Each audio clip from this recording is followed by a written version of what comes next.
يا أيها الناس اتقوا ربكم إن زلزلة الساعة شيء عظيم يوم ترونها تذهل كل مرضعة عما أرضعت وتضع كل ذات حمل حملها. الحمد لله الذي هدانا لهذا وما كنا لنهتدي لولا أن هدانا الله أشهد أن لا إله إلا الله وأشهد أن محمدا عبده ورسوله صلى الله عليه وسلم. السلام عليكم ورحمة الله تعالى وبركاته. Alhamdulillah, Allahu Akbar, na ito ang kauna-unahang araw o first lesson natin patungkol sa ating panibagong paksa, ang araw ng ating kamatayan o ang kamatayan ng tao. At pagkatapos of course mamatay, buhay sa parsak. Aalamin natin ang buhay ng libingan, kung anong nangyayari sa tao sa kanyang libingan pagka ito ay namatay na. At pagkatapos nun of course, bubuhay naman tayo muli ng Allah subhanahu wa ta'ala at papaksahin din natin ang sitwasyon ng tao sa araw ng pagkabuhay na muli. Ang tabayanan nyo ang 10 major sin. Papasok ko ito inshallah bago mag-araw ng paghuhukom. Papaksahin ko sila Dajjal, sila Isa, sila Mahdi, etc. 10 major signs bago mag-araw ng paghuhukom. Inshallah, gabay-gabayan tayo ng Allah subhanahu wa ta'ala at pahintulutan niyang matapos natin ito kahit na maging malinaw lamang sa atin ng kahit na katiting na kaalaman ay pagkaloob sa atin ng Allah subhanahu wa ta'ala at gawin itong kapag-ipakinabang sa atin. Amin Rabbil Alamin. So gawin natin ngayon, umpisahan natin sa ating mga kamatayan o kamatayan ng tao. But before that, tayo tumako dyan, ano ba ang ibig sabihin ng kamatayan? Ang meaning ng kamatayan, ito yung pagwawakas. Pagwawakas sa makamundong buhay. Meaning magwawakas tayo sa ikaliwang buhay natin. Ang unang buhay natin ay sa loob ng sinapupunan ng ating ina. Either may hindi nabubuhay, namamatay na siya rito, o lalabas siya sa pangalawang daigdig. Mayroon tayong 5 daigdig o 5 lugar na pupuntahan pagkatapos sa tiyan sa ating mundong ito, at pagkamatay dito, wala nang babalik dito. Hindi ka makakabalik sa tiyan, hindi ka makakabalik sa mundo pagpatay ka. Buhay sa barsak naman. At pag binuhay tayo muli ng samantala, yan ang pang-4 na lugar. Naghihintay tayo ng desisyon mula sa subhanahu wa ta'ala para manirahan sa pang-5 lugar, final abode, ang paraiso at impyerno. Meaning, para tayong naglalakbay dito papunta doon. So, ang ibig sabihin ng kamatayan ito ay pagwawakas mo, tapos ka na sa pangalawang buhay o sa mundong ito at pasimula ng iyong kabilang buhay. Meaning, pagpatay ka na, tapos ka na rito at magsisimula ka naman para sa ikatlong stage o katlong lugar o kabilang buhay. At ito ang pag-separate o paglabas ng ganap ng ating kaluluwa. That is the meaning of death. Meaning, lalabas ng ganap ang iyong kaluluwa mula sa katawan. Yes, we have 2 kinds of death, minor and major death. In minor, lumalabas ito sa ating pagtulog. Ipala-explain yan, darating ang araw. At major death. Ang major death, yung talagang totally na umalis na yung kaluluwa. Kinuha talaga ng Allah subhanahu wa ta'ala sa pamamagitan ng mga malaika at iaakyat ka pa sa tataas, tututusin habang ikaw ay nililibing at muli pagtatagpo ang soul and body sa bansak. So meaning, separate na totally. So mamamatay na ang tao kapag ka ganon. Okay? Separate ng soul from the body. At itatapikin ko sa inyo kung ilang klase ang ugnayan ng kaluluwang to at katawan. Mayroon silang 5 ugnayan. At saan linika ang mga kaluluwa natin, sasabihin ko rin yan kung saan linika ng Allah. But si Adam, hindi natin alam kung saan siya linika ng Allah. Pero tayo, sasabihin ko kung saan tayo nagmula. Ang lahat ng kaluluwa ng anak ni Adam, alayhisalam, sasabihin ko yan. But kay Adam, walang nakakalam, walang report kung saan nanggaling ang kanyang kaluluwa. Marami kayong matututunan dito. Very interesting, inshallah. Okay? Alhamdulillah. Ang kamatayan ito o paglisan ng kaluluwa sa ating mga katawan ay tanda ng salitang kamatayan, pagwawakas sa mundo ito at panimula natin sa kabilang buhay. Itong kamatayan na itong mga kapatid ko sa pananampalataya, walang nilalang ang hindi makalalasan. Meaning, kahit gaano ka kayaman, kahit gaano ka kapangyarihan, karangya sa mundong ito, kahit nataglay mo almost ang lahat ng kayamanan sa mundo, kapag dumating ang kamatayan ng tao, kahit sino pa siya, walang makapagdaragdag ng kanyang buhay at tiyak na siya ay mamamatay at marami na ang mga naunang tao, malalakas, makapangyarihan, mayayaman like Firaun. Like Firaun, pero namatay si Firaun. Lahat ng mayayamang alam ninyo, kakilala, kaibigan natin, mga kwento, mga story, mga yamang, mga hari, nasaan sila ngayon? Sila ngayon ay mga patay na at nag-iisa doon sa kanilang libingan, walang kasama sa mga mahal sa buhay, walang kasamang kayamanan, hindi natin alam kung ano ang kanilang kalagayan, mapamuslim man o hindi Muslim, doon sa kanilang libingan. Kaya bilang Muslim, galingan natin sapagkat tayo lang ang may pag-asa na magkaroon ng magandang buhay pagkatapos ng kamatayan ito. Ang sabi ng Allah subhanahu wa ta'ala, kullu nafsin da'ikatul maut. Ang lahat ng mga kayamanan, paliliwanag ko what is the difference of ruh and nafs. What is the difference? Pareho kasi ginagamit yan ng Quran at ng Prophet sallallahu alaihi wasallam. What is the difference? Anong kaiba ng ruh and the nafs? Okay? So in this ayah, kullu nafs.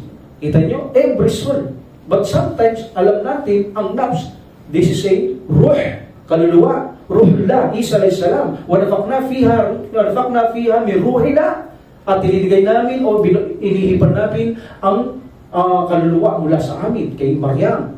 Sometimes the Quran is tinatawag itong ruh, and sometimes al-Niyad Jibril is ruh, meaning, ang ruh, ito ay nagbibigay ng buhay. Ang Quran nagbibigay ng buhay sa mamamakan.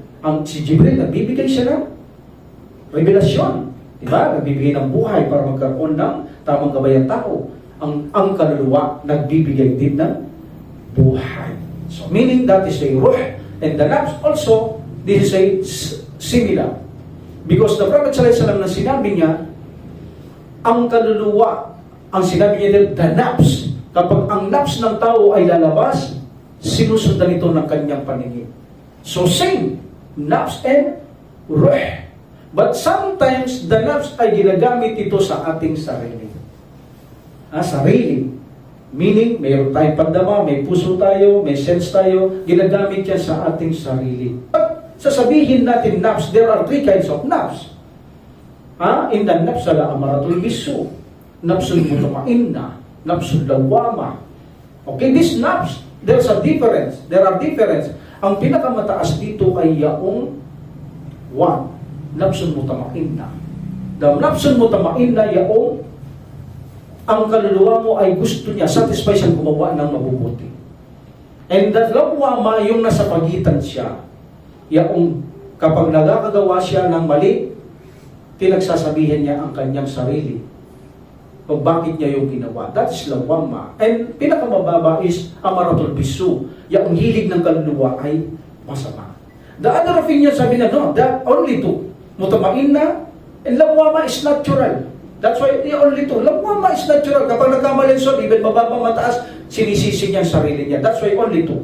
Nafsul mutma'inna, nafsul amaratul bisu. Meaning, ang satisfy sa paggawa mabuti, satisfy sa pangako ng Allah, at nahihilig sa masama. The other scholar said, no, nafs is only one. Only amaratul bisu. But by the grace of Allah and the help of Allah, tinutulungan niyang kaluluwa ng isang taong matuwid na ito ay makasave mula sa mga masamang gawain at pagnanasa. So, yun ang mga kanilang sinasabi. But sometimes nafs is also soul. Kaluluwa, like a ruh. Dahil the Prophet sallallahu alaihi wasallam, sabi niya, kapag ang nafs lumabas sa ating katawan, ang mata ay pinasusundan niya ang nafs. So, ano meaning? Anong ibig sabihin ng nafs dito? Kaluluwa ang ibig sabihin. So, ruh and nafs is also same na ginagamit sa soul, but mayroon silang minsan kagamitan na ginagamit sa Quran and Sunnah ng Allah subhanahu wa ta'ala. Okay, na-explain ko kung ano ang kapakaibahan ng nafs and ruh, but they are also same kaluluwa ginagamit. But depende ito sa ginagamit na salita ng Allah subhanahu wa ta'ala at ng Propeta sallallahu alaihi wasallam. So, dear kullu nafsin. So, anong nafs dito? Bawat sarili? You can say bawat sarili, but the accurate is every soul. Every soul. So here the nafs is soul. Kullu ruh, kullu nafs. So every soul shall taste death. Kullu nafsin da'iqatul maut. Bawat tao, bawat kaluluwa, bawat sarili makakalasap ng kamatayan. Meaning, brother, lahat tayo ay mamamatay.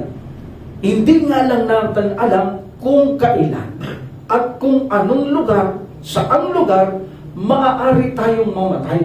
Pero tiyak na ang kamatayan na ito maraming tumatakas, lalo na ang mga hindi mananampalataya, tinatakasan nilang pilit ang kamatayan. Maging sa Mars ngayon, dinidiscover nila na sila'y makalipat doon dahil katwiran nila may araw ng paghukom, wawasakin ito ng dakilang tagapaglikha. Iniisip nila doon na hindi wawasakin. That's why kailangan nilang mag-travel doon para takasan nila ang kamatayan na maaring magwakas dito. Meaning, tinatakasan nila ang kamatayan. Pero ang hindi nila alam, walang tao ang makaliligtas o makakatakas sa kamatayan. Dahil sabi ng Allah subhanahu wa ta'ala, Kul innal mautal ladhi tafirruna minhu fa innahu mulaqikum. Sabi ng Allah subhanahu wa ta'ala, katotohanan ang kamatayan na inyong tinatakasan ay walang pagsalang darating sa inyo. Darating yan. Walang pagsalang darating sa inyo. Sabi ng Allah subhanahu wa ta'ala, kapag dumating na ang oras, hindi ka nabibigyan pagpalugit ng Allah subhanahu wa ta'ala.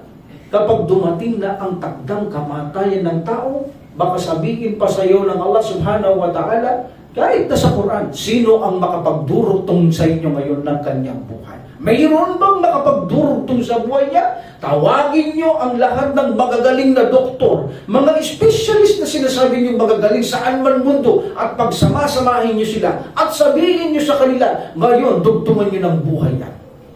Walang makapagdurugtong kapag dumating na ang itinakdang kamatayan ng Allah subhanahu wa ta'ala sa sangkatauhan. At sinabi ng Allah subhanahu wa ta'ala, وَمَا تَدْرِي نَفْسٌ. See? Nafsun again. At walang kaluluwa. So, here, nafs is soul. وَمَا تَدْرِي نَفْسٌ بِأَيِّ أَرْضٍ تَمُوتْ. At walang kaluluwa ang nakakaalam kung saan siyang lupain mamamatay. So, meaning, in this situation, nakikita natin na mayroong namamatay even na sa karagatan. Nakasakay sila ng barko, pagkatapos biglang may aksidente, doon sila madadatnan ng kamatayan. Tatapikin natin yan. Kung paano i-interview ni Malakalina among Karen Nakir yan. Hindi sila nalibing, tapos pinagkakain pa sila ng mga pating. Yung mga katawan nila, pinagkakain ng pating, hiwa-hiwalay. Paano kaya yan? Mai-interview ni Mungkarat Nakir, nagkawatak-watak ang kanilang katawan. No? Yung kaluluwa, wala tayong problema dyan. Di naman kaya kainin niya ng mga pating eh. Pero yung katawan, pinagwatak-watak, kinain nila, nasa loob ng tiyan. Paano kaya mai-interview to? No? Tapos hindi sila nalibing. Tulad ng mga pinagkakain ng mga lobo, mababagsik na hayop. Kinain din sila, di nalibing. Paano yan tatanungin ni Mungkarat Nakir, paano yan hahatulan? Kung sinong rab mo, anong kalilan, pagkakilala mo dito, taong ito, paano yan? Papaksayin natin yan sa tulong ng Allah subhanahu wa ta'ala. Pero may nakikita talaga tayo na marami na namatay sa karagatan, sa ilog, simpleng ilog. May mga nalulunod, mamabata, mapababae, lalaki, at matanda. Mayroon ding namamatay sa isang lugar na sa alapaap siya, tulad ng eroplano. Di ba? Misa sa itaas pa lang, sumasabog na ang airplane bago makarating sa ilalim. Minsan naman ang airplane makarating muna sa karagatan o sa isang lupa at doon sila mamamatay lahat. Meaning sa may sasakyan, minsan sa barko, minsan sa auto, minsan sa bahay, minsan sa labas ng bahay. Walang nakakaalam kung saan mamamatay ang tao. But actually, mamamatay ang tao. Napakagandang paalaala nito. Kapag tayo ay naniniwala bilang Muslim na tayo ay mamamatay, anong nararapat natin gawin? Nararapat natin gawin na paghandaan natin ang ating kamatayan. Hindi sapat sa isang Muslim na naniniwala lang siyang mamamatay. Kaya tayo nag-aaral ng kamatayan, hindi para gumaling, maging maalam, maging sabihin napakaalam mong tao, pati yan alam mo, hindi ganun. Pinag-aaralan natin ito, magkaroon tayo ng idea, magkaroon tayo kaalaman, pero ang priority natin kung paano natin paghahandaan ang kamatayan natin. Kaya natin ito pinag-aaralan. Allahu Akbar. So sa isang Muslim, at sa isang hindi mananampalataya, bago siya mamatay, sa loob ng isang taon, kapag gusto mong makamit ang Allah subhanahu wa ta'ala, dahil lang nang maasa ka, kapatawaran, kanyang habag, kanyang gantimpala, para sa gusto mong mamatay, gusto mong agad makamit ang iyong Panginoon, ang Allah subhanahu wa ta'ala, alam niyo ba, magbibigay sa atin ng isang anghel, na sa loob ng isang taon, halimbawa, papatayin ka na, takda mo na, 1 year ka na lang, ipadadala ng Allah subhanahu wa ta'ala ang isang espesyal na anghel sa atin na siyang magtuturo sa atin, mag-uudyok sa atin sa matuwid na landas at gumawa ng mabuti. Every time na gusto mong makagawa ng masama, pipigilan ka niya. That is the reward. Iyan ang biyaya ng Allah subhanahu wa ta'ala. Sinong nagsalaysay? Aisha radiyallahu anha ang nagsalaysay na ito. Ida aradallahu bi'abdin khair, ang sino man, sabi ni Aisha radiyallahu anha, na sinabi ng Prophet sallallahu alaihi wasallam, kapag ang Allah subhanahu wa ta'ala ay gusto niyang bigyang kabutihan ng kanyang alipin, magpapadala siya ng isang anghel para gabayan siya sa loob ng isang taon bago siya mamatay. Alawak ba na? Minsan papapansin mo, Muslim ka, puro mabubuting ginagawa ko, parang mamamatay na ako Parang nagtetrace kong isang taon na lang to dahil puro mabubuting ginagawa ko, parang may nag-guide na sa akin. O, di ba? Alhamdulillah. Di ba? Ayos yan. Kahit mamatay ka, maganda naman ang ginagawa mo. Di ba? Minsan, pag napag-aralan mo ito, parang napapansin ko, maraming ibada ko. Less ako sa kasalanan, puro mabubuti inshallah, palagay ko, 1 year na lang ako. Ayusin ko na to. Galingan ko na to. Ganun dapat Kahit hindi ganito, araw-araw natin ginagalingan. Dahil gaya na sabi natin, maaari tayong mamatay, hindi natin alam kung saan, anong oras, anong lugar. That's why araw-araw nating inaayos ang ating mga ibada. Hindi tayo nagpapabaya para pag nadatnan tayong kamatayan, ito ay paghahanda natin para sa ating kinabukasan sa kabilang buhay. Alam niyo ba, kapag ang taong ito ay namatay, hatayo kalu matami kayo makan. Sabihin ng mga tao, hanggang siya ay nasa linya na ng mga matay na tao, sasabihin nila, namatay ang taong ito sa pinakamabuting estado. Ang galing ng kanyang pagkamatay. Yun ang sasabihin ng mga tao sa kanya dahil sa maraming mabuti ang ginawa ng taong ito. Allahu Akbar. At ang taong ito, dahil sa pag nakita niya ang kamatayan, dumating na ang kanyang kamatayan, lalabas ang kaluluwa at ibibigay magandang balita, ang kapatawaran, ang kagalakan ng Allah subhanahu wa ta'ala, ang paraiso. Alam niyo bang mababalisa siya? Hindi niya alam ang kanyang gagawin dahil sa magandang balita na kanyang natanggap. At makikita nyo, most of the time, yung mga namatay, naka-smile. Sa Muslim mo na makikita ang namatay na naka-smile. Smile na smile, akala mo walang problema. Akala mo buhay na buhay siya, na kung saan nakangiti, nakatawa. Natutulog na tao, hindi mo nakikita nakaganon Pero pagpatay ng Muslim, nakikita mo. Dapat mas pag natutulog ang tao, may buhay, lalo mo dapat makita yung nakangiti siya. Kaso hindi mo makikita ang nakangiti, ang natutulog, maliban lang siguro kung nananaginip siya.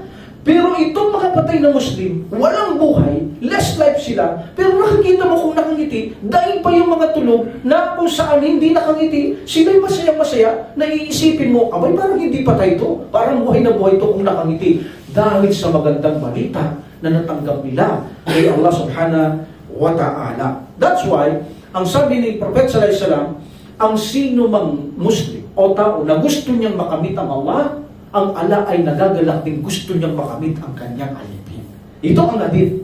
Kapag gusto makamit mo ang Allah, gusto ka rin ng Allah. Meaning gusto ka rin ng Allah. Gusto mo siya, gusto ka ng Allah. Kaya bibigyan ka niya ng anghel. Bago ka mamatay, gusto ka kasi makamit ng Allah dahil gusto mo siya. That is the hadith ng Prophet sallallahu alaihi wasallam. Suporta sa hadith na ito o sa ating sinasalaysay na ito. Okay, that is the reason kung bakit bibigay ng Allah subhanahu wa ta'ala ang anghel dahil gusto mo siyang makamit ang Allah subhanahu wa ta'ala. Okay, now, what about the unbeliever?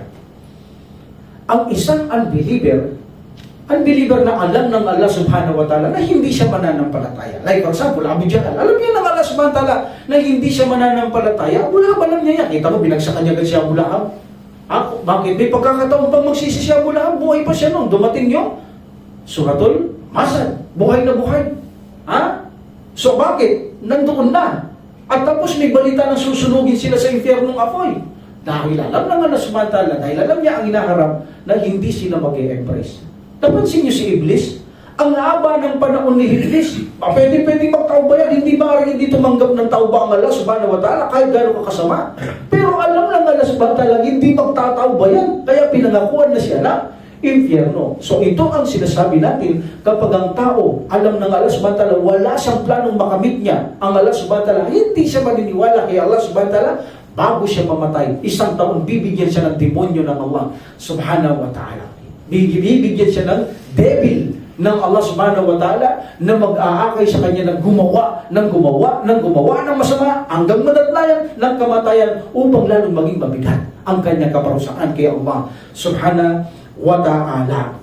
Kaya naman, ang sabi ng Prophet sallallahu alaihi wasallam, ang sino man ang hindi niya gustong makamit ang Allah, ayaw din ng Allah na makamit ang tao to. Anong ibig sabihin? Ayaw kanya makamit natural. Ayaw kanyang i-guide ng Allah subhanahu wa ta'ala. Bibigyan kanya ng pampaligaw hanggang sa mamatay ka dahil ayaw ka ng Allah subhanahu wa ta'ala makamit. Dahil ayaw mo siya, ayaw din ng Allah subhanahu wa ta'ala sa iyo. Allahu Akbar, ipalayo tayo ng Allah subhanahu wa ta'ala until the verse sasabihin ng mga tao, hatta yakulu mata basyara or bisyarri. Sasabihin ng mga tao. Ang ibig sabihin, hatta yuqalu mata bisyarri makan, namatay ang taong ito sa kasukdulang kasamaan. Allahu Akbar. Alam naman natin ang hadith ng Prophet sallallahu alaihi wasallam. Kapag sinabi ng mga tao na namatay ka at ikaw ay masama, ikaw ay masama. At kapag sinabi ng taong ikaw ay namatay mabuti, ikaw ay mabuti. Sabi ng Propeta Muhammad sallallahu alaihi wasallam. So sasabihin niyan ng mga tao. Kapag ikaw ay Muslim, namatay ka, masamang Muslim naman kasi yan. Alam mo yon. Diba? Namatay siya doon sa masamang sitwasyon dahil nagpapakasama sila. O mayroon namang Muslim namatay siya napakabuti, napakapait ng tao niya. That's why, huwag natin pilitin na tayo'y magpakasama. Baka naman ibigay ang Allah subhanahu wa ta'ala ang puot at galit niya sa atin. Subhanallah. Subhanallah. So, huwag natin pilitin na makamit natin ang puot ng Allah subhanahu wa ta'ala na may pagkaloob sa atin ito ng Allah subhanahu wa ta'ala. So, ang kaluluwa ng mananampalataya na gustong makamit niyang Allah subhanahu wa ta'ala, kapag ito'y narinig niya ang gantimpala, nababalisan at nagmamadali lumabas sa katawan ng tao. Pero ang mga hindi mananampalataya, kapag ganito sila at nalaman nila, nasa araw na ito ang buot at galit ng parusa ng iyong Panginoon ay mapapasayo, abay magtatago yung kaluluwa. Hindi siya lalabas, mababalisa siya kung paano siya tatago. But alam natin, kapag ito ay kukuhanin na sa taktang oras, may magagamit ang mga malaikang kasama ni Malakal Maut para hatakin ang kaluluwang ito. Papaksahin ko ito, insyaAllah, pagdating natin sa paglabas ng kaluluwa ng isang namamatay. Alhamdulillah, okay? So alam natin yan sa mga hadith ng Prophet sallallahu alaihi wasallam. Marami ang hadith na ganyan na kung saan ang kaluluwa ay magtatago, ayaw niyang lumabas sa katawan ng tao dahil takot na takot siya sa masamang balita na ibinigay na mamagsik na Malakal Maut sa kanyang katawan at kanyang kaluluwa. Alhamdulillah. So, now, bago tayo dumating kay Malakal Maut, isang panahuing hinihintay natin kung kailan darating, hindi natin alam. Astayag kapag sinabi na Allah subhanahu wa ta'ala, sa ganitong taon, sa ganitong buwan, sa ganitong araw, sa ganitong oras, trabaho mong kunin ang kaluluwa ng tao yan.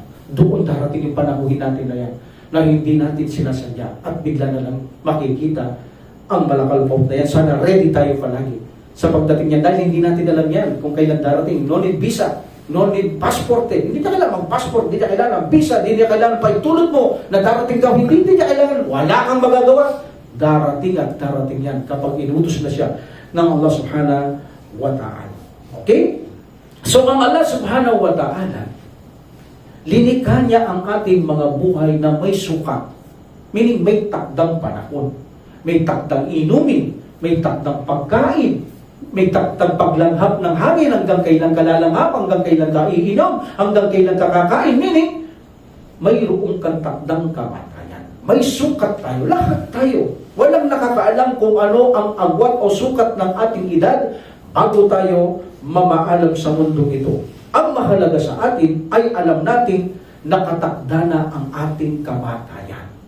Sa bawat tintig ng mga segundo o kamay ng mga relo, sa minuto, oras, sa bawat pitik ng mga yan, tandaan ninyo, palapit tayo ng palapit sa ating mga libingan. Palapit tayo ng palapit sa ating mga kabrun or kubur. Habang pumipitik yan, sa paglipas ng araw, paglipas ng buwan, linggo, taon, palapit tayo ng palapit sa itinakdang kamatayan sa atin ng Allah subhanahu wa ta'ala. At kapag dumating na ang takdang oras, ay hindi na nagbibigay palugit ang Allah subhanahu wa ta'ala. Anong ibig sabihin? Minsan sabi ng Prophet sallallahu alaihi wasallam, ang dua ang siyang nagpapalit ng takda. Yes, that is true. That is true. Kapag gustong palitan ng Allah subhanahu wa ta'ala, dugso man ang iyong buhay, yes, gagawin niya yun. But kapag dumating na talaga yung hindi niya nagtutugtungan, that's it. Tapos ka na dyan. Anong sabi ng Allah subhanahu wa ta'ala? وَلَا يُؤَكِّرُ اللَّهُ نَفْسًا إِذَا جَاءَ أَجَلُهَا. Meaning, ang Allah subhanahu wa ta'ala, wala nang kaluluwang pinagkakalooban ng Allah subhanahu wa ta'ala ng extension o palugit kapag ang takdang kamatayan o panahon ng kamatayan ay sumapit na sa Kanya. Tawagin nyo na lahat ang magagaling na manggagamot, wala nang makapagdurugtong dyan. Sabi ng Allah subhanahu wa ta'ala. That's why, every day in our life, unti-unti tayong lumalapit ng kamatayan nang hindi natin alam kung gaano na tayo kalapit. Hindi nyo alam, last words ko na ito, mamaya na pala ang aking pamamaalam.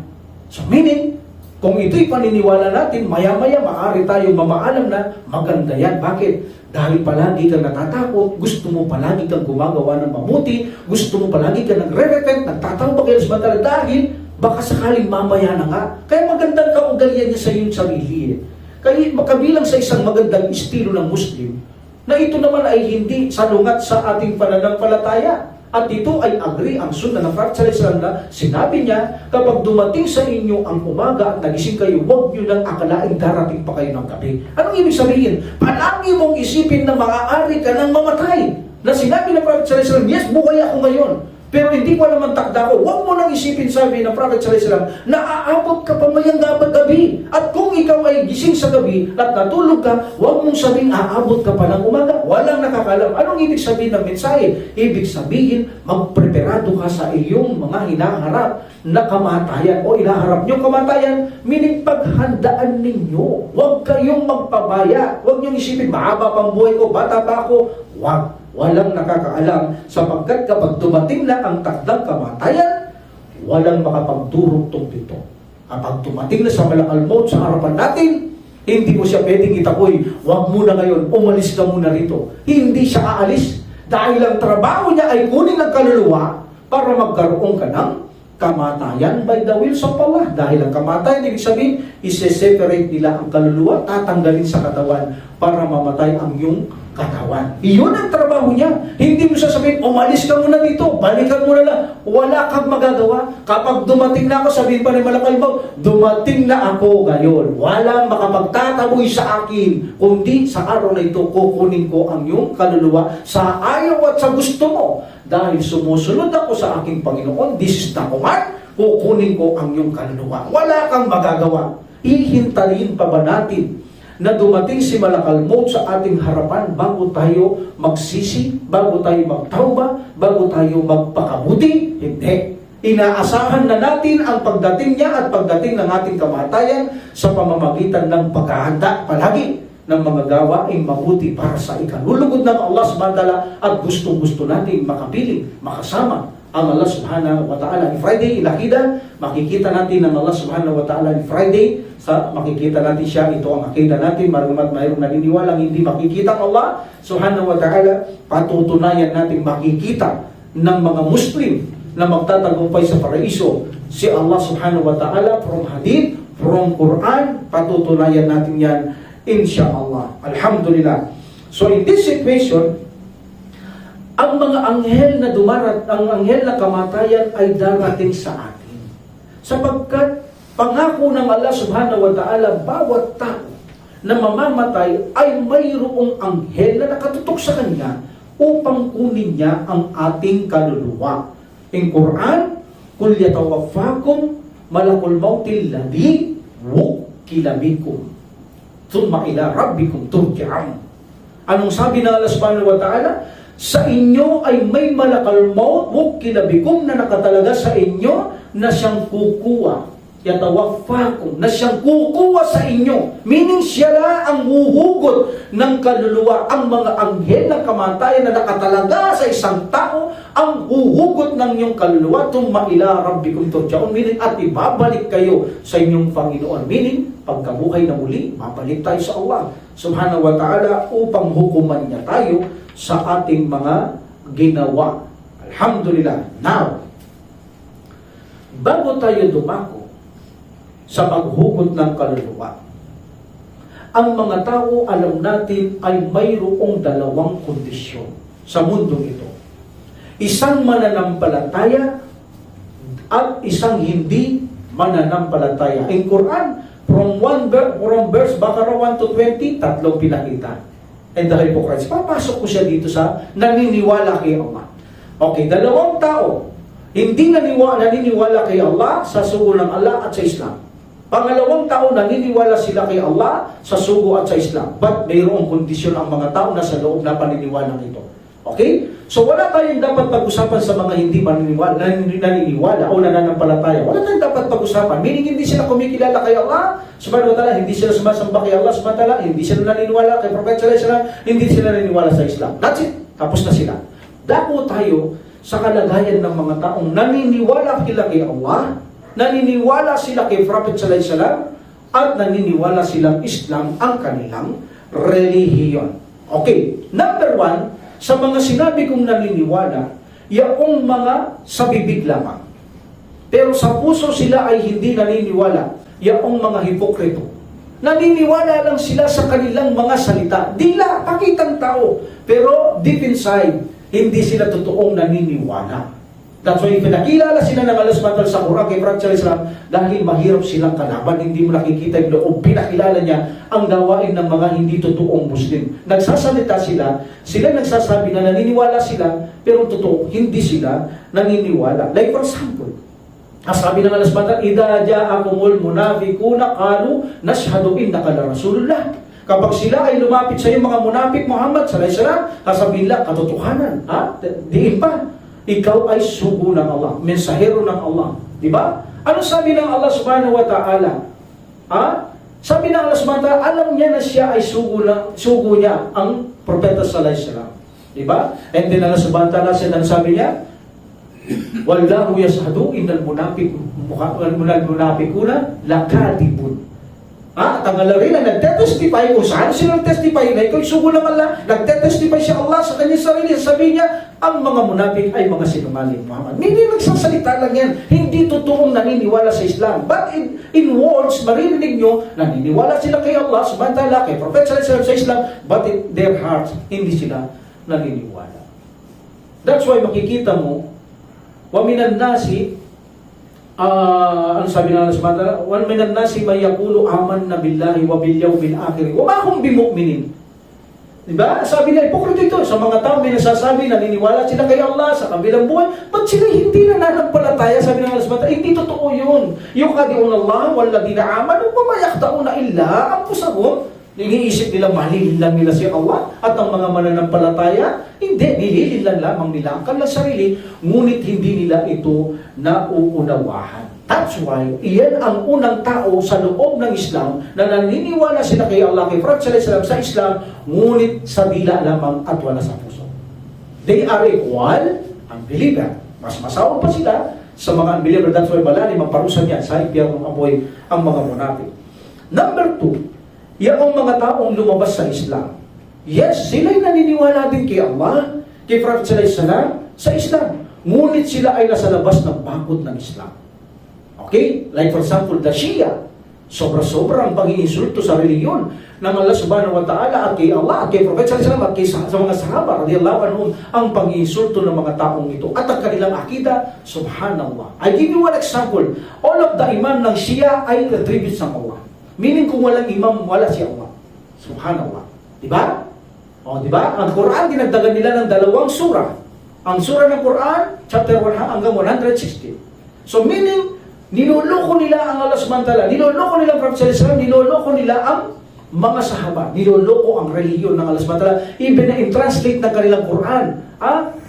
Iniiba nila ang translate ng Quran. Inna dina indalay Islam. Walang reliyon maliban sa paningin ng Allah, Islam. No. Walang imam maliban sa paningin ng Allah, maliban si Ali. Wala malang yung mga imam nila. Gaganunin nila, iba nila yun. Kung sino man maghanap ng ibang reliyon, di ba? Nakalagay po, may batagi gayr al-Islami, di na pala yung kumalam, wahuwa bil akhirati minal khasirin. Ang sino mang umanap ng ibang reliyon, maliban sa Islam, ito ay hindi tatagapin sa kanya, kabilang sa matalunan, o ang sino mang umanap ng ibang imam. Niloloko nila ang mga malilinaw na mga salita sa banal na Quran. That's why ang mga taong ito, naniniwala sila sa Islam, naniniwala sila kay Allah subhanahu wa ta'ala, at nagsasala sila. Nakikita mo naman, naniniwala sila kay Prophet sallallahu alaihi wasallam, but sila ay nasa labas ng bakod ng pananampalatayang Islam and the rest. And the dalil, of course, malinaw, na sinabi ng Prophet sallallahu alaihi wasallam, in my ummah, mabubuo ito ng 73 sects. All of them are in hell. Lahat sila ay impyerno na po, except lang ang 1. Meaning, ang 73 na ito, nananampalataya sila sa Islam, kay Allah subhanahu wa ta'ala, kay Prophet sallallahu alaihi wasallam, pero sinabi na sila ay sa impyernong lahat, at isa lang ang papasok sa paraiso, malinaw, isa lang, the Ahlus Sunnah wal Jama'ah. Because karamihan sa mga ito, dahil sa pinanggagawa nilang pag-insulto sa Islam, this is a major kafir, major kufur, o kaya namang gumagawa sila ng Shirkul Akbar. Halimbawa, may mga kapatid tayong naniniwala sila sa mga multo. Abay, walang multo sa Islam, hindi totoo ang multo sa Islam. Kapag naniniwala ka na ang mga patay ay bumabalik, at pagkatapos natatakot ka sa kanila, at nangangamba ka baka na pinsalain kanila, lumabas ka na sa Islam. Dahil walang patay na maaaring bumalik sa mundong ito, kundi jin ang mga nanlilinlang gagayain niyang mahal mo sa buhay para maniwala kang patay bumabalik para lumabas ka sa Islam. At pag namatay ka sa Islam, hindi ka Muslim. Diba? Ganun yan. That's why naniniwala ang Muslim kay Allah subhanahu wa ta'ala, kay Prophet sallallahu alaihi wasallam sa Islam, pero ang ginagawa nila ay paglabas sa Islam. Ngayon, ang paggawa ng Shirkul Akbar na ito, tulad ng mga hindi mananampalataya, ay isang karumal-dumal ito na kasalanan kay Allah subhanahu wa ta'ala. Inna shirka la dulmun adim. Katotohanan ang pagtatambal sa pagsamba kay Allah subhanahu wa ta'ala, isa itong pinaka-matinding kasalanan. Meaning, ang tao kahit gumawa siya ng maraming mabubuting gawa, like the kafir, the unbelievers, o Muslim na gumagawa ng Shirkul Akbar, ang lahat ng kanyang mga ginagawa ay hindi yan tatanggapin ng Allah subhanahu wa ta'ala. Kahit na magpakain ka ng isang barangay, bihisan mo ang isang barangay, paaralin mo ang isang barangay, magpatayo ka ng mga eskwelahan, bigyan mo sila ng pensyon o mga sustento, walang tatanggapin dyan ng Allah subhanahu wa ta'ala hanggat ang tao ay gumagawa ng pagtatambal kay Allah subhanahu wa ta'ala. Diba? Nakita nyo? Kasi kung sasabihin mo, naniniwala ako kay Allah subhanahu wa ta'ala, sa Prophet sallallahu alaihi wasallam, sa kanyang reliyon, Muslim ako, pero mayroon kang ginagawang Shirkul Akbar. Hindi minor to, hindi Shirkul Asgar. Shirkul Asgar, hindi ka naman lumalabas. Pero paparusahan ka sa impyerno ng Allah subhanahu wa ta'ala pag namatay kang Shirkul Asgar, kapag ninais niya, bago kanya iahon. But Shirkul Akbar, never kang iahon ng Allah subhanahu wa ta'ala sa impyernong apoy. Unang-una, nasa labas ka ng bakod ng Islam. Gumagawa ka ng kasalanang pinakamalaking kasalanan. Matindi ka, walang utang na loob sa Allah subhanahu wa ta'ala. Sa ngayon, lahat ng gagawin mo, gaano man sa sunnah ng Prophet sallallahu alaihi wasallam, gaano man kabuti, mag-ayuno ka ng Lunes, ng Huwebes, 13, 14, 15, Day of Arafah, Shawwal, Ramadan, matapos 5 times sala, sunnah marami, wala, nagpapakapagod lamang ang taong yan, nasa labas pa siya ng Islam, wala siyang napapala, kundi pagod, gutom, uhaw sa kanyang pananampalataya. That's why mahalaga ang nag-aaral para alam mo kung paano paglabas sa Islam at hindi paglabas sa pananampalataya Islam. At least kung nakagawa kang paglabas, automatic, immediately, agad-agad, tatawag ka, Ya Allah, hindi ko po sinasadya yun, Ya Allah. Sana po, ipagpauman ninyo, hindi ko po sinasadya yun, Ya Allah. O kaya napersa ka lang, Ya Allah, kaya nagawa ko po yun, papatayin nilang pamilya ko, alam ko naman po, pag gagawin, papatawad kayo, papaumanin kayo, kaya nagawa ko. Alam mo kung paano ka nakagawa ng mali, alam mo kung paano ka nakagawa ng paglabas sa Islam, immediately pinapasok mo ang iyong sarili sa pananampalatayang Islam para mamatay ka man, nakapagsisi ka kaya Allah, nasa loob ka ng bakod ng Islam. Alhamdulillah, wa may yusrik billahi faqad harramallahu al-jannah. Ang sino mang magbigay ng katambal kay Allah, ipagbabawal sa kanya ang paraiso. Kita mo, malinaw. Wa ma'wahumun nar, at ang kanyang tahanan ay impyerno. Bakit? Dahil wala naman natanggap sa iyong mga ginawa. Like for example, wala ka dauhiya ilayka wa ilal ladina min qablika la asraktum la yahbitana a'maluka wa la takunanna minal khasirin. Ipinakayag ko na ito, Muhammad, sa mga nauna pa sa iyo na ang sino mang magbigay katambal sa akin, meaning major share, anumang kanilang gawin mabuti ay wala silang pakinabang at kabilang sila sa mga talunan. Wala habita a'maluhum ma kanu yaftarun. So, nakita mo, hindi ito tatanggapin ng Allah subhanahu wa ta'ala ang kanilang mga ginawa. At anumang kanilang ginawa, lahabita anhum ma kanu ya'malun. Anumang kanilang ginawa, maraming ginawa, tapos gumawa ka ng shirk ngayon, mawawala lahat yun. Ang mabuti mong ginawa, at nasa labas ka ng bakod ng pananampalatayang Islam. That's why, ipagbabawal ang paraiso sa tino mang naniniwala kay Allah subhanahu wa ta'ala, kay Prophet sa Islam, pero nasa labas pala siya ng bakod ng Islam because of major sin or major kufur. Like for example, ang major kufur, may mga Muslim na nagsasabi na pag sila'y sa sitwasyon ito, Muslim, pero pag sinabi nila ito, major kufur, lalabas sila, hindi sila Muslim. Like for example, lahat namang relihiyon pare-pareho lang. So meaning, ang Islam at iba-ibang relihiyon, mga Katoliko, mga iglesia, pare-pareho lang, ikaw ay hindi Muslim. Dahil ipinantay mo ang relihiyong totoo sa mga sinungaling na relihiyon. Ito ay major kufur, malaking kawalang pananampalataya sa Islam. Another example, yung apakan mo ang Quran. Dati sa insult, salita ng Allah subhanahu attributes ng Allah, inapakan mo lang ang Quran. Yung sinasadya, inapakan mo siya. You are not a Muslim. Gumawa ka ng kawalang pananampalataya sa loob ng bakod ng Islam. O sabihin mo, mas magaling ang iglesia rito sa Islam. O nakita niyo pare ngayon, hindi raw totoo ang relihiyong Islam. Ang totoo yaong pagmamahal kay Mary. Ang nagmamahal kay Mary ay siya mga Muslim naman. Hindi naman sila nagmamahal. Kita mo ang Quran natin, may isang suratul Maryam. Meron ba sila nun? Wala, tayo lang ang gumagana. So kahit ganun ang katwiran niya, Muslim pa rin na maglilitas. Pero totoo, hindi yun ang kaligtasan. Ang mahalin mo si Maryam, hindi yun ang kaligtasan. Pero pinaniniwalaan, dapat natin mahalin ang nanay ni Isa alayhis salam. Because ito ay alipin din ng Allah. Kapatid natin siya sa pananampalataya. Anong ginawa nun? Major kufur. Dahil sinabi niya, mas magaling ang kanilang reliyon, bumalik siya kaysa sa reliyong Islam. Isa akong imam, isa akong nagkakasal, nagbili ka, pero hindi ito totoo, nakita ko, iniwanan ko. No, they are hypocrites. Ginamit lang nila ang Islam upang pagkakitaan. Nawala siya siguro ng negosyo, so sa pagiging niya ng pera, dahil daw siya nagdadawa, hindi tinutulungan, tumalikod siya. Yun ang pagtalikod niya dahil hindi siya tinutulungan. Yun lang ang kanyang batayan para talikuran niya ang tunay na reliyon at gawin niyang peke ang reliyong Islam. Subhanallah, sinubukan lang siya ng konti ng Allah subhanahu wa ta'ala, ipinakita niya ang totoong nasa damdamin niya na hindi siya Muslim. Dahil kung Muslim siya, hindi siya babalik doon at hindi siya nagluto ng baboy at siya pang nagluto at pinakain niya sa kanyang mga tagasunod. Subhanallah, palayo tayo ng Allah subhanahu wa ta'ala. Okay? Alhamdulillah. Kaya pag tinuya mo ang Allah subhanahu wa ta'ala at ang kanyang sugo, mga sahaba, ito rin ay gawain major kufar. Okay? At sabi ng subhanahu wa ta'ala, Inna Allah la yaghfiru ay yusrika bi wa yaghfiru ma duna dhalika liman yasha.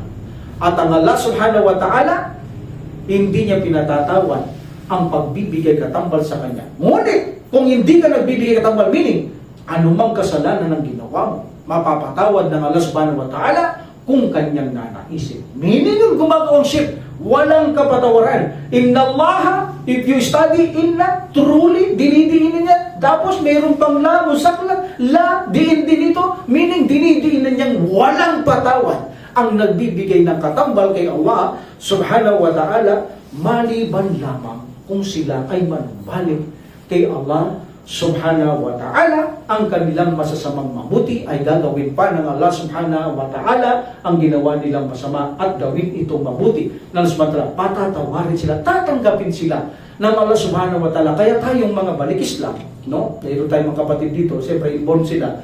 Tayo, mapalad tayo. Bakit? Ang dami natin ginawang mali. Kita nyo? Nung pumasok tayo, ginabayan tayo ng Allah subhanahu wa ta'ala, pinangakuan niya sa Quran, ang sino mang totoong mag-e-embrace sa Islam, totoong magmumuslim, lahat ng ginawa mong kasalanan, buburahin ni Allah subhanahu wa ta'ala. Kaya sabi ni Umar bin Khattab radhiyallahu anhu sa panahon niya, kung alam ko lang ganun, bago ako ng Muslim, dinantagan ko na saling krimen ginawa ko, para sa ganun, pag Muslim ko, dami kong mabuting gawa. O, di ba? Kaya napakapalad natin. At diba, nung pagpasok mo sa Islam, at nagpakatotoo ka, na ikaw ay totoong tinanggap mo, immediately, ang lahat ng masama mo, kahit nakapatay ka ng 100 tao, patatawarin na ng Allah, gagawin niya pa ng mabuti yun para sa atin. Allahu Akbar! Ganun ang Allah subhanahu wa ta'ala. Napakabait niya pagdating sa mga niyang mga alipin na tunay na sumasampalataya sa Kanya. Pero sa mga hindi mananampalataya, binibigyan niya lang sila ng palugit, ngunit pagdating ng kanilang kamatayan, walang habag na aasan at kapatawaran kay Allah subhanahu wa ta'ala mga tao ito, kundi puot galit ng Allah subhanahu wa ta'ala at mananatili sa kanila ang puot at galit ng Allah subhanahu wa ta'ala ay palayo tayo subhanahu wa ta'ala. Number 3 situation kung bakit mamamatay silang wala sa Islam, mahal nilang Allah, naniniwala sila kay Allah subhanahu wa ta'ala, kay Prophet sallallahu alaihi wasallam, sa kanyang relihiyon, because of the wrong akida. Because of the wrong akida. Yan ang isa sa dahilan kaya maalaga ang pag-aralan natin ang akida. Akida is the most important na kung saan sa ating relihiyon ang pag-aralan every Friday. Nasa YouTube din to. Pwede nyo subaybayan do kung di kayo nakararating. Pwede sa Facebook ko, pinupost ko yun. Kaya lang, pasensya na kayo, talagang wala akong time para i-upload ko doon yun. Kaya YouTube pa rin siya lalabas. Kung nakadata kayo, magpauman kayo, maraming nagre-reklamo sa akin. Bakit hindi ko rin i-upload para makapanood sila dahil data lang. Wala talaga akong time, wala akong oras. Actually, alhamdulillah, mahirap magsalita. Wala na talaga akong libreng oras para magampanan ko ang mga bagay na yan. Ang Allah subhanahu wa ta'ala ang saksi. Okay? So, alhamdulillah. Now, wrong akida. By way of ta'til, tahid, naiiba mo ang relihiyon ng samantala, tinuro ko na yun, no need to repeat. So, abangan nyo, banood na lang kayo, makinig kayo sa akida ko sa YouTube, malalaman nyo kung paano lumalabas ang isang Muslim because of maling akida. Number 4, bid'ah diin, not bid'ah dunya. Bid'ah dunya, no problem. But there are 3 kinds of bid'ah dunya. Pure bid'ah, like for example, the watch, relo. Pure ito, walang mali mangyayari dito. Okay? Pure haram. Bid'ah dunya, pero pure haram siya. Okay? Meron naman siyang, siyempre meron siyang evidence from Sunnah and Quran. Like for example, gitara. That's yung bid'ah dunya. Yung mga gitara ngayon, magaganda yung mga gitara ngayon, hindi makatulad ng una. So dahil string, pinagbawal ng Prophet sallallahu alaihi wasallam. Totally, that's pure haram. Kahit baka dunya, ba't kolektado ito sa pagbabawal? Bawal. And also, mayroon sa gitna, bawal o hindi. Depende sa gumagamit. Like for example, you have a mobile now. Ang mobile mo ba haram o halal? Yes, hindi natin pwede sisihin yan yung gumagamit ang sinasabi ko. Dati sa bid'ah dunya, bago yan sa dunya, cellphone, telephone, television. Depende sa gumagamit. Kung ang gamit mo, ginagamit mo sa haram, meaning, ang gamit mo ay haram dahil ginagamit mo lang yan sa haram. Okay? Kung ginagamit mo sa mabuti, nakikinig ka ng mga video, lectures, o nagbabasa, mga video, mga Islamiko, o kaya nagte-text ka sa magandang bagay, nagdadawa ka, your mobile is good. Your mobile is halal. Makikinabang ka sa mobile mo. So, depende sa bidadin. But in bidadun niya. But in bidadiin, meaning this is a connected in our ibadah to Allah subhanahu wa ta'ala. Like for example, sabihin lang birthday. Birthday, they said this ay bidadun niya only. Yes, hindi ginawa ng Prophet sallallahu alaihi wasallam. Hindi ginawa ng mga sahaba. Walang gumawang propet at sugo sa mga nauna sa kanila. Walang tabiya na gumawa. O salafiya, walang gumawa. Bago na lamang lumitaw yan, almost 500 to 600 years nang wala ng Prophet sallallahu alaihi wasallam. Inumpisan ng mga Shia, ginaya ng mga Sunni. Itong birthday na ito, sabi na, bidadun niya. How? Paano naging bidadun niya pag sinabi mo, bakit ka nagse-celebrate, brother? Gusto kong pasalamatan ng Allah subhanahu wa ta'ala dahil dinagdagan niya buhay. Dahil sa ibada. Kaya ka pala nag-birthday dahil pasasalamatan mo si Allah subhanahu wa ta'ala. That is a ibadah. That's why kung mag-birthday ka, this is a bid'ah. Di ba? That is a bid'ah. Dahil sabi mo, para wala naman taong hindi nag-birthday na sasabihin, hindi nila sinasabing nagpapasalamat sila sa Diyos kahit nakupar. O pare, bakit ka nag-birthday? Hindi ka ba magpapasalamat? Dinugtong ang pambuhay ko ng Diyos. Ganon sila, ibada. Talaga ang alam ng mga tao pagdating sa birthday. That's why walang propeta at sugo o mga salafiya ang gumawa nito dahil ito'y konektado sa ibada at hindi ginawa ng Prophet sallallahu alaihi wasallam. So bagamat may mga bidaan na hindi lumalabas sa Islam, may mga bidaan naman na lumalabas sa Islam.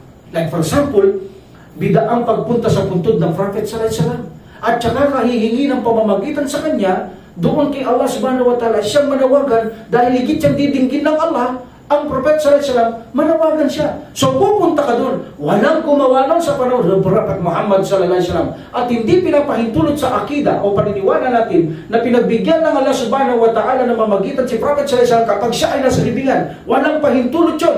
That's why hindi mo pwedeng gawin yun na si Prophet sallallahu alaihi wasallam ay mamagitan kay Allah subhanahu wa ta'ala. Ang sino mang gumagawa niyan ay lalabas siya sa Islam sapagkat pwede mong tawagan at diretsaan si Allah subhanahu wa ta'ala. Hindi mo pwedeng gawin yan sa harapan ng Allah subhanahu wa ta'ala at ang mga nakalibing ay hindi yan nakaririnig. Tandaan ninyo, ang nasa libingan walang naririnig yan. Kung sinabi ng Prophet sallallahu alaihi wasallam, ibigay niyo sa akin ng salam o magsalawat kayo, makakarating sa akin yan. Meaning, narinig ka ba yan? No. Ang mga malaika ang nagko-convict sa kanya na sinalam ka rin ito, sinalawat ka at makakabalik sa iyo ang respond. Meaning, pag ikaw ay nagsalam kay Prophet sallallahu alaihi wasallam, nagsalawat, makakarating sa kanya. At siguraduhin mo na nakabalik sa iyo ang kanyang respond sa pamamagitan ng pag-iisip natin na makarating because nakarating sa kanya yung salam mo because by way of the malaika. Pero hindi ka naririnig doon sa kubur ng Propeta Muhammad sallallahu alaihi wasallam. Yung Quran, akidah, pag dumating ako, ang Quran and Sunnah, patutunayan ko yan. Even na Prophet sallallahu alaihi wasallam, sinabi niya sa Assalamualaikum. Narinig ba siya? Pag pumupunta sa cemetery, sinasalam niya ang mga nakalibing. Meaning, sabi na naririnig siya. Kaya nasalam siya, no, this Assalamualaikum, this is a kind of dua. Sumayin nyo naman kapayapaan ng Allah. That is a dua. Hindi niya sinabing naririnig siya. Ipinagdudua niya ang sumayin nyo ang kapayapaan, meaning ng Allah subhanahu wa ta'ala. Okay? Another reason kung bakit ang tao ay maaaring lumabas siya sa Islam because of salat. Ang taong hindi nagsasala ay hindi Muslim. Hindi tamang katwiran na kapag hindi nagsasala ay nakabase pa rin sa intention kung tanggap niya ito at nagkakasala, hindi siya lalabas tulad ng zakat, tulad ng hajj, tulad ng fasting. Yes, totoo yun. But in salah, hindi mo na kailangan tignan ng intention niya kung siya tanggap niya ito, nagkakamali siya, nagkakasala, hindi na. Dahil maraming ayat sa Quran, kinutba ko pala nung Friday ito, maraming ayat sa Quran, maraming hadith na nagpapatunay na ang hindi nagsasala, ito ay hindi Muslim. Okay? Palagay ko, no need to repeat because ang khutbah nung Friday, kinutba ko ito.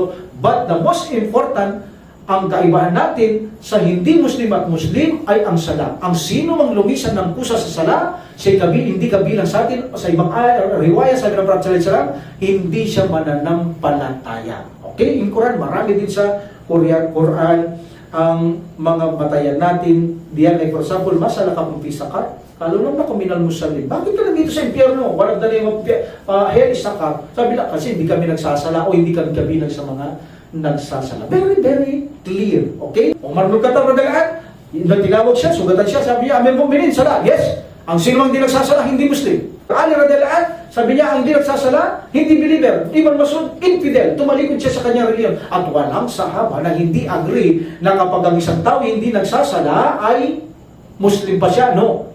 Katwiran nila silang lahat, majority, hindi siya Muslim. Ipinapaintulot siyang patayin.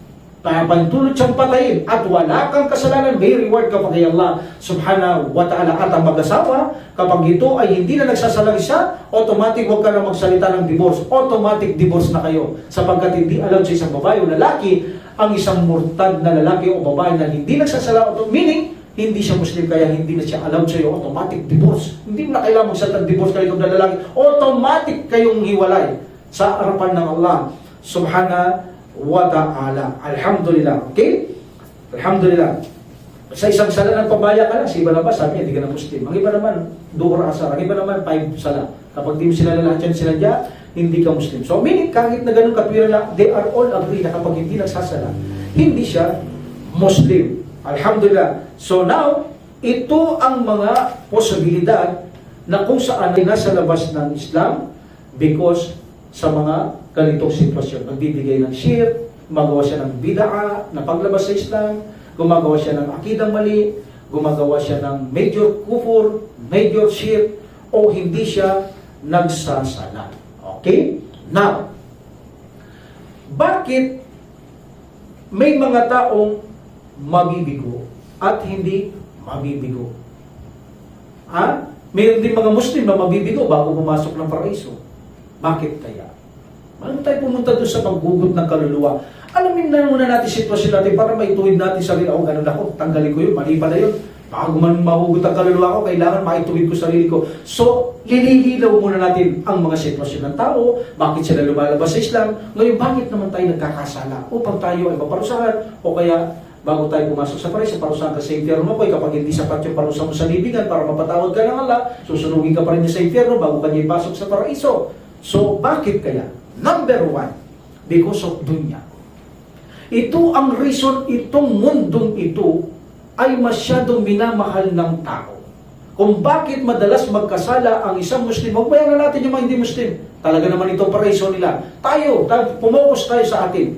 Kung bakit nagkakasala ang Muslim dahil sa pagmamahal niya na magtagumpay siya sa makamundong buhay. Mas gusto niyang magtagumpay sa mundong buhay kaysa doon sa kabilang buhay. That's why marami ang nagpapabaya sa kanilang mga obligasyon, even na sala, o nagpapabaya ng kanilang mga tungkulin, o nakakagawa ng maraming mga mali pagkakasala because of dunya. Kaya sabi ni Umar bin Khattab radiyallahu an, kung gusto mo magkasala, mahalin mo ang mundo. Ito mo linaw eh. At kung gusto mo makaiwas sa kasalanan, meaning hindi naman hindi magkasala, meaning yung makaiwas, maging less man, mahalin mo ang kabilang buhay. Iyon ang katwiran ng mga sahaba. Wala silang pinapasin sa dunya. Ang katwiran sa kanila, mas binibigyan nilang pahalaga yung spiritual. Di baling gutom ang physical, wala silang di pinapasin. Mamamatay sa gutom. Wala yan. Mas sa priority sa kanila, ang pabusugin nila ang kanilang spiritual para sa kabilang buhay. Di baling magutom, malanta ang katawan sa mundong ito dahil wala naman sa kanilang halaga ang mundong ito. Ganyan ang mga sahabat. That's why napakatapang, napakatatag, napakatigas, napakataas ng kanilang mga iman dahil ang focus nila, target nila ay ang kabilang buhay at ang pagdating ng kanilang kamatayan ay kinakailangan kalugdan ng Allah subhanahu wa ta'ala, hindi lang tayo ng Allah subhanahu wa ta'ala. Wa mal hayatid dunya illa mata'ul ghurur. Ano sabi ng subhanahu wa ta'ala? Ito ang pansamantalang kaligayahan sa mundong ito na mapanglaro at aliw. Mapanlinlang. Ang buhay sa mundong ito ay laro at aliw at panlilinlang. Linilinlang ka lang ng mundo para ikaw ay malihis sa tamang mga patnubay, tamang katuruan para magkasala, magkulang ng malaki kay Allah subhanahu wa ta'ala. Alhamdulillah. So, sabi nga ng Allah subhanahu wa ta'ala, Ya ayyuhalladhina amanu ittaqullah wal tandur nafsun ma qaddamat ligad. Matakot kayo sa Allah, kayong mananampalataya, at hayaan ninyong pagmasdan kung anong kinabukasan ang ipinadala nyo sa kabilang buhay. Pagmasdan mo raw kung ano raw ang ipinadala mo sa kabilang buhay na kung saan dadatnan mo doon na walang makapagnanakaw kahit sino. Pagdating mo doon, makikita mo ano ang inihanda mo doon. Sabi ng Allah subhanahu wa ta'ala, yun ang iyong pagmasdan. Huwag ang paghahanda sa dunya, ang paghahanda mo sa kabilang buhay. Sabi ng Allah, yun ang iyong pagmasdan. Napagmasdan ba natin? O ang napapagmasdan natin ng dunya?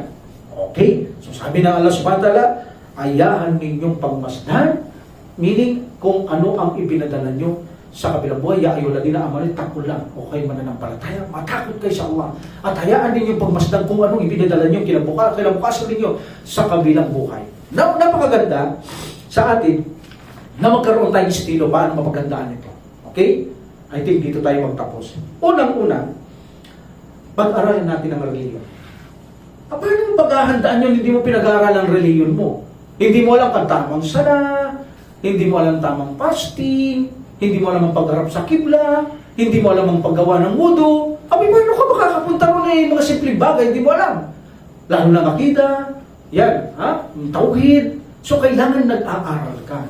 Bakit ka nag-aaral? Katulad ninyo, naway bilang tayo ng sumantala sa kanyang habag at pagpapatawad at pagkalugong parisa, may Rabbil Alamin. Bakit tayo nag-aaral? Para sa paghahanda natin sa kinabukasan sa kabilang bahay. Dahil gusto natin kilalanin ng gusto si Allah, samantala sino siya, para maiwasan natin ang mga paglabas sa Islam. Para alam natin ang mali at tama. Meaning magkaroon tayo ng guide. Kaya sabi niya kay Iblis ng Allah subhanahu wa ta'ala noong nabubuhay sila, na pinababa sila, kul nahbitu minha jami'a. Bumaba kayong lahat dito. Fa imma yatiyannakum minni hudan. Sino man tumanggap sa aking huda, sino man tumanggap, meaning sino man ang tumanggap, ginawa mo ito, pinag-aralan mo ito, di ba? Hindi naman tatanggapin mo lang, hindi mo na siya pag-aaralan. Anong klaseng pagtanggap yun? Meaning kapag pinadala niya gabay, pag-aaralin mo, tatanggapin mo ito, pag-aaralin mo, palakapon, alayhim, wala mo yan, zanon. Wala kayong dapat ikatakot mini sa kabilang buhay, at sa inyong iiwanan, wala kang yan, zanon. Wala kayong dapat ipangamba sa kabilang buhay, at wala kayong dapat ikalumbay. So ano mang iniwan ninyo? Dahil tinuruan nyo sila, ginabayan nyo sila, huwag kang malumbay. Kung lilisanin mo sila, matatatag din sila. So meaning, iyon ang paghahanda mo sa kabilang buhay. Number 1, ang mag-aaral ka. Sabi nga ng mga ating scholar, napaka-imposible naman sa isang Muslim ang magtagumpay sa kabila na hindi nag-aaral. Diba? Kung nga sabi na, kung mga taong nagsusugal ng mga kafir, hindi nila alam kung mananalo o hindi. Diba? Hindi nila alam, marurunong na yun sa sugal. Pero hindi nila alam kung mananalo o hindi.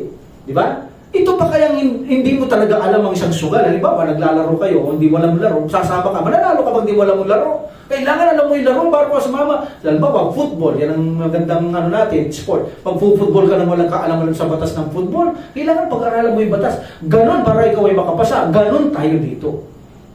Our school is the dunya. Okay? Our teacher is the Prophet Muhammad sallallahu alaihi wasallam. Our book is the Quran and the Sunnah.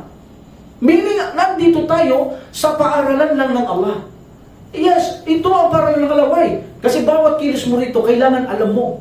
So parang paaralan ito, nag-aaral tayo, paano tama, paano mali, anong haram, anong halal, sino si Allah, paano kusambahin si Allah. Ganun ka rito. Every time na kumilos ka, every second, mahalaga pa ito sa tubig at pagkain. Gaya na sabi ko, dahil ang pagkain at tubig, kapag uhaw ka, gutom ka, doon mo lang kailangan. But in Islam, every moving, every walking, every running, every sleeping, every lying, kahit anong gawin mong posisyon, every sitting, lahat may katuruan. That's why, sa bawat gagawin mo, kilos mo, salita mo, may katuruan sa Islam na kailangan mong alam. So this is our school. Ang ating teacher ay ang nagturo-tuturo ay ang Propeta Muhammad sallallahu alaihi wasallam. Bagamat wala siya ngayon, iniwanan niya tayo ng aklat para mag-aral ang Quran at ang Sunnah. And the day of resurrection, that is our graduation day. Meaning, mayroon tayong graduation day. Kailan? Pagharap natin sa Allah subhanahu wa ta'ala, doon natin malalaman kung sino ang nakapasa o kung sino ang bumagsak sa paaralang ito. Malinaw? Ang mga hindi nag-aral, meaning sa Islam, ang mga kufar, automatic hindi na yan makakapagraduate. Bagsak na yan. Tayong mga Muslim ang may usapan sa graduation day. Dito, hahatulin tayo ng Allah subhanahu wa ta'ala, bawat isa sa atin, kung pumasa ka o bumagsak ka sa dunyang ito bilang paaralan na ginagalawan natin. Hindi ka nag-aaral na mabuti, hindi mo pinakikinggan ng teacher mo si Prophet sallallahu alaihi wasallam, may aklat siyang iniwan, hindi mo binubuklat. O iyon, kapag nag-test ka ba, binigyan ka ng teacher, even ng kufar sa mga school nila, magte-test ka ng hindi mo lang, papasa ka. Subhanallah. That's why sabi ng mga scholar, napaka-imposible naman ng isang Muslim na pumasok ng paraiso na hindi man siya nag-aaral. Diba? That's why ang bilin ng Prophet sallallahu alaihi wasallam, obligado sa aking umma ang paghahanap ng kaalaman. Meaning, ang pag sinabing obligado, kapag hindi ka nag-aaral, ay nagkakaroon ka ng kasalanan. That is the first reason. Number 2, ang reason kung bakit tayo nagkakasala ay number 2 na gawin natin estilo para makapaghanda tayo sa kabilang buhay ay palagi natin isipin si Allah. Kaya may sala tayo Palagi natin naaalala si Allah subhanahu wa ta'ala. Ang mga taong hindi nagsasala, nakakalimutan nila si Allah subhanahu wa ta'ala. That's why madali nang gumawa ng mali. Nakikita niyo mga hindi mananampalataya, galing ako doon. Every time na magbisyo kami, mag-inom kami, mag-inom, mag-drugs kami, o magumpukan kami, wala sa isang salita sa maghapon hanggang gabi, magsama 24 minsan, 24 3 days, 24/7 magkakasama kami. Gising kami because of drugs. Ni isang pag-aalala sa Diyos, hindi ko naalala. Ni isang salita na lumabas sa dila ko, hindi ko kilala ang Diyos o hindi ko alam. Bakit? Dahil walang sala. Pero at that time na nag-Muslim ako, ginabayan kami ng Allah subhanahu wa ta'ala, Allahu Akbar. Every time na may sala, dumarating ang malapit na sala, naaalala mo si Allah subhanahu wa ta'ala. Ito ang tumutulong sa atin na pag-alaala kay Allah subhanahu wa ta'ala para palagi natin siya maisip, na pag palagi natin siya naisip, nakikita natin, alam natin na siya ay nakatingin sa atin, naririnig niya tayo, lahat nakikita niya tayo, takot na takot lang gumawa ng masama dahil nahihiya ka sa Kanya. That is the benefit of salah. That's why Allah subhanahu wa ta'ala said, wa'adkurullaha kathiran la'allakum tuflihun. Alalahanin niyo madalas si Allah para kayo ay magtagumpay. Iyan ang kaibahan natin sa mga nakakalimot kay Allah at sa mga nakakailala kay Allah subhanahu wa ta'ala. That's why magandang ugali para makapaghanda sa kabilang buhay, palagi mo isipin na nakakatingin sa iyo ang Allah subhanahu wa ta'ala. Inna Allah alaykum raqiba. Palaging nakawatching ang Allah subhanahu wa ta'ala. Anumang gawin mo, rerespatuhin ko si Allah. Nakakahiya sa Kanya, nakatingin siya. Tapos iinom ako ng alak. Dadamputin ko to sigarilyo to, itong drogang to. No way. Nakatingin ang aking Panginoon because of your remembrance to Allah. Palagi mong naiisip, nakatingin siya. That's why naliles ang iyong paggawa ng mali. At kaya pag nakagawa ka mali, habang ginagawa mo, alam, nahihiya ka eh. Mahina ka, pero nahihiya ka, pero alam mo, magtatakaw ka agad pag nagkamali ng gano'n. Diba? Number 3, siguro ang magandang gawin natin yung naps. Yung naps natin, wag natin sundin. Kaya sabi ko, ang ibang scholar, bagamat may 3, napsul mutamaina, napsul lawama, napsul amatul bisu, sa kanila isa lang, napsul amatul bisu. Nahihilig lang ang talagang kaluluwa sa kasamaan. But by the grace of Allah, tinutulungan niya masib ang kaluluwa dahil gusto ka ng Allah. Tinutulungan ka niya na masib ang kaluluwa na kung saan hindi siya makaudyok ng masama. Ang sabi naman ng iba, 3, ang sabi naman ng iba, 2. Merong highest, yung kaluluwa gusto niya gumawa ng mabuti. Merong lowest, yung gusto niya kaluluwa ng gumawa ng masama. At yung gitna, lawama, kapag nagkamali, sinisisi niya ang kanya sarili. Sinisisi niya, magsisisi niya bakit niya ginawa yun. That is a lawama. So, kung ang kaluluwa ay likas na nahihilig sa masama, inanap sa la'amaratul bisu. So, anong dapat natin gawin? Dapat nating isara ang puso na pintuan. May pintuan to, ang nafs. Ang kaluluwa. May pintuan siya sa puso. 2 ang pintuan ng puso. Pintuan ng pagdududa at pintuan ng pagnanasa. Sabi ng Prophet sallallahu alaihi wasallam, kapag hindi nyo na isara ito, mahihirapan kayo. Kailangan nyong maipinid ang 2 pinto sa puso. Ang pinto ng pagdududa, para maisara nyo, kailangan nyo ng knowledge. Hindi nyo maisasara yan hanggat wala kayong kaalaman sa Islam, mapupuno kayo ng alinlangan at duda sa inyong pananampalataya. Mahihirapan kayo sa inyong pananampalataya. Anong kailangan mo? Sabi niya, knowledge. Number 2, yung pagnanasa, kailangan mo dito ng takot sa Allah subhanahu wa ta'ala. Kahit nakikita mo ang babaeng nakahubad, babaeng nakabikini, nakita mo ang alak, nakita mo ang dati mong gusto, because of fear to Allah, hindi mo yan gagawin. Hindi mo susundin. Gawin mo, sabi ng nafs mo, gawin mo. Hindi ko susundin yan because I fear from my Lord. Takot ako sa aking Panginoon. So meaning, iyon ay maisasara mo ang pinto ng pagnanasa dahil sa takot mo sa Allah. At hindi ka magkakaroon ng tunay. Hindi ko sinasabing wala kay takot sa Allah o mga Muslim. Lahat ng Muslim may takot. Ngunit yung sinasabi natin yung tunay na may takot, ay yaon lamang may kaalaman sa kanyang pananampalataya. Yan ay sinabi ng Allah subhanahu wa ta'ala. Ang tunay lamang na may takot sa aking alipin ay yaong mga alim o yung may kaalaman sa Islam. Sino makapagturo ng ayang ito sa akin? Yes, innama yakhshallaha min ibadihi ulama. Diba? Innama, only. Kapag sinabing innama, walang iba itong wala nang iba. Only lang. Only, meaning, kapag sinabing lamang, yun lang. Sino sinabing lamang? Ang tunay na may takot lang sa kanyang alipin, yun lamang. Innama, yun lamang may kaalaman. Para may sara mo ang pagnanasa, fear to Allah. Okay? Yun ang mainam na gawin para ang nafs natin hindi makapag-udyok ng masama. Ang gusto ng nafs natin, mga marble biso, relaxation, walang ginagawa. Bro, sala tayo sa masjid. Sige bro, tinatamad ako. Yun ang gusto niya. Puro mga relaxation, walang ginagawa, katamaran ang gusto ng nafs. That's why, lalabanan mo siya. Lalabanan mo, hindi mo siya susundin.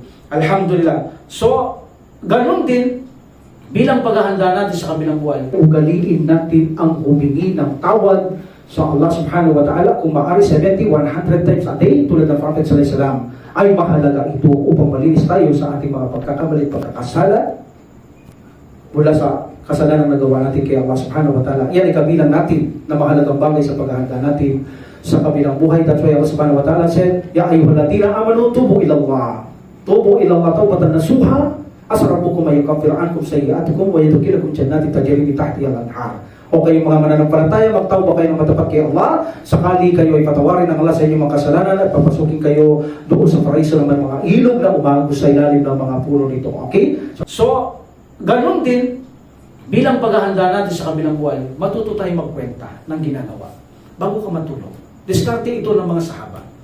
Like for example, yung Marbul Khattab radhiyallahu anhu, bago siya matulog, pinapalo niya pa niya. That is the sign na mag-iga siya din, mangungwenta siya. Ano kaya ang ginawa ko maghapon? Yun. Ano kaya ang ginawa ko maghapon? Parang kulang. Marami yatang mali. So kapag nalaman mong mali, dahil nag-audit ka, like mga negosyante, as para sa inyo, mga maranaw, negosyante, hindi kayo maring hindi nag-audit. Paano nyo malalaman na nalulugi kayo at kumikita? So hindi nyo malalaman nyo kapag nalulugi kayo because nag-audit kayo gabi. No, nalulugi tayo. Anong gagawin mo ngayon? Daragdagan mo yung pagsisikap mo. Mali yung ginagawa nyo, magdadagdag tayo yung pagsisipag para makabawi tayo. Ganon din sa Islam. Kapag na-audit mo ang ginagawa mo maghapon, kulang, maraming mali.